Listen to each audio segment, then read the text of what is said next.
baby.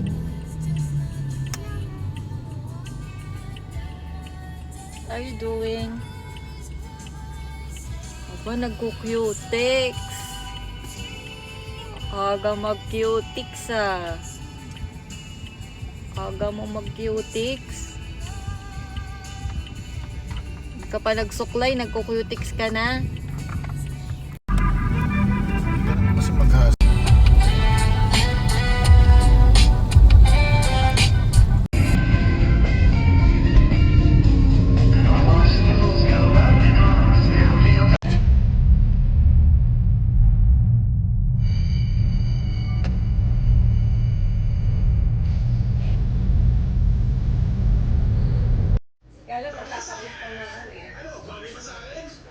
Pia, wag malapit sa TV.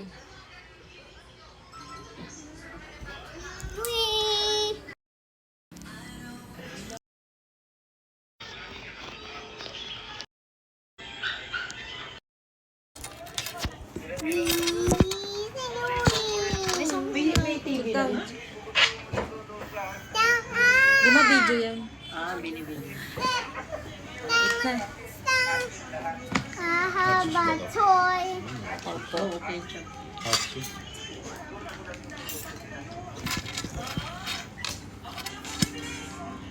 Kinakain na. Hindi ko alam kung ano sasabihin mo. Anong araw kayo nabiktig mo? Martes yata. Nung nandito si ate mo, buti na nung nandito si ate mo. Tapos di kukunin na daw yung ano. Tapos pag uwi ko, sabi ko sa inyo kapag uwi. Pag uwi ko, wala pa palang screen. Hindi ko nga binigay yung ano. Sabi ko, gawin mo na lahat bago ko ibigay yung balasik mo. Ayun. Tapos tumawag ako kagabi. Sabi niya, Kaya nga, ayun daw. ano na? Kinukuha na. Ayun daw. Paano naman natin mapipinturahan yung ano, yung magkakabit pa ng screen pa na? Hindi, taas mo na bakal. Ano naman agad yun? Quick dry ba yun? Ano naman agad yun?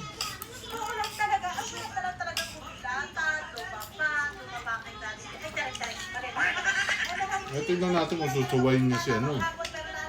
Si Donald Trump.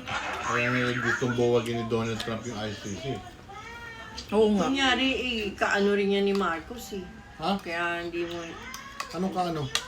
plastic din yan eh. Maano din siya kay Marcos Si eh. Trump, ma. Ma, hindi susunod kay Marcos. Ba't siya susunod doon? Hindi siya sumusunod, pero yung paghuli sa sa The Hague, meron din siya. Hindi, ma. Kasi ang Iba din siya ICC, kumikilos. ang ICC ma, ano yun, ibang ano yun, kaya nga humihiwalay sila doon eh dahil Oo nga, pero hindi, tingnan mo, kung gugustuhin niyang si Duterte sa The Hague, di ginawa na niya. Nino. Ni Trump, hindi niya rin ginagawa kasi nag-aalanganin din siya kay Marcos. Kasi marami din silang dito sa Pilipinas. Hanggang president siya. Mukhang hindi nga sa bilib kay ano eh. Hindi Alam nga mo siya bakit? bilib, pero nakikipag-plastic. Hindi, alam mo bakit parang wala siyang kumbaga wala siyang hindi niya inaano si Marcos, hindi niya sinusunod, parang hindi niya pinapakisamahan. Naglagay pa nga ng additional na 12% taripa sa tax sa mga produktong Pilipino eh. Na dinadala sa Amerika eh. Para hindi supportahan yung mga produkto ng Pilipinas, minahala ng tax. Dali mo na yung electric fan doon, na nakabit ko ng electric fan. Papalipat ko nga yung TV sa iligit na yung hindi ko. Kaya mo. Kasi nandun sa bahay-balay na. Ba't mo mo di? Ay, di may pareho na dyan. Meron pa ba yun?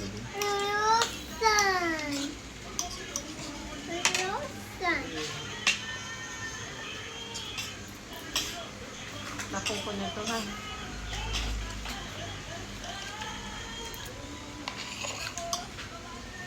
Bukas na, gabi na yung darating kasi walang pasok na. Oo, wala. Ang tawag nito, ma? Eh, di ba magkakaroon ulit ng restoran bago mag 2028? Eh, panalangin. Meron yun. sayang yung Wala na ba? Tapos na? Tapos na isang lang eh. boto ni Sarah. Ayaw nga. Yung mga bagong boboto ma. Diba 2028 yung mga mag-18 years old na Oo, kabataan? mag-ano pa Paano yun? yun? Magdaan pa yan. Diba? Nagpunto ka, ay, nag-ano na yan. Magkakaroon lagi. Next year yan, meron pa yan, no? Deadline lang.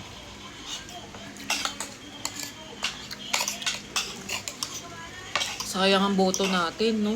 Di pwedeng di makaboto.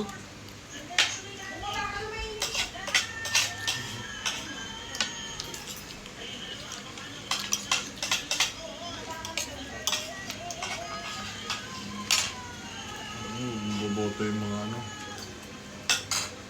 Pati yung mga hibog tae. Yan sila sa Rizon Taberes. Ano? Hindi ko nga binoto yun eh. Ako ba't nanalo yan?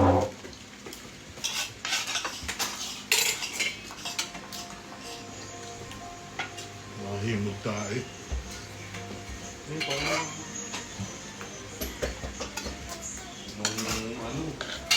yung ano, anti-Marcos. Yung kandidato yun, yung mga kandidato sa Lenny, anti-Marcos. Yung Marcos, Marcos. Kaya, ganun na nga yun. Ibot tae.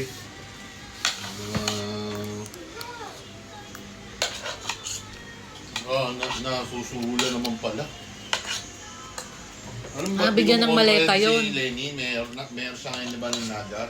Sinabihan kasi siya mag-invest ng malaki sa ano, sa Bicol. Ayun nga, may pitch dapat yan si Lenny. Yung panahon ni ano, Vice President. Simon, Panahon ano? ni Dong. Hindi ko nayagan yung Dong. Nga. Inano niya yung mga congressman na ano. Kasi nga ano daw yan eh. Ano parang vice Si Marcos, president. ano? Sila pang gumawa. Alam mo yung asawa ni Marcos ang nag-ano yun, yung nagtanim ng envelope na sinabi, binigay kay ano, Kay Sarah. kay Sarah. Tapos sinabi niya, di ba sinasabi ni Sarah sa ano? Sinabi mo, ipamigay ko yan na ano, confidential pa, ipamigay ko doon. Tapos ano ngayon na pinalabas mo? Ako ang nagsuhod yun. Sabi ni Sarah. Parang ito, magbabanta ka talaga. Pero hindi lang pagbabanta yung sinabi niya. Pag lang siya pinatay. Baby ah. Kung hindi sila mga tanga.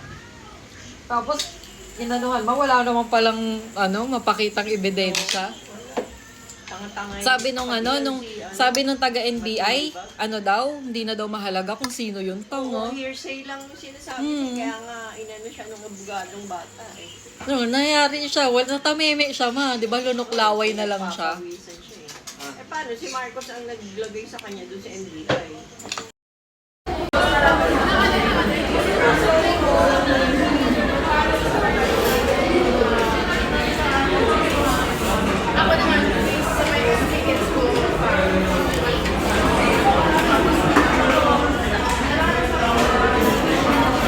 Wow, ganda na si Wawa. Pretty na. Kaya nga man, sakit sa ulo.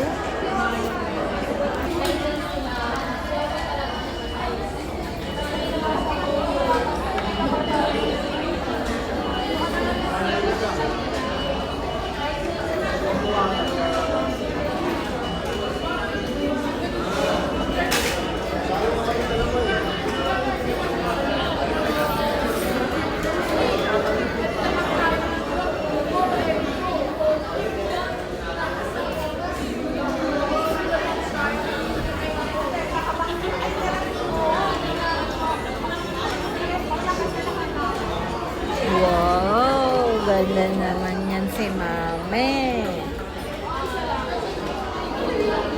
Ikaw naman, lagay ka cutics.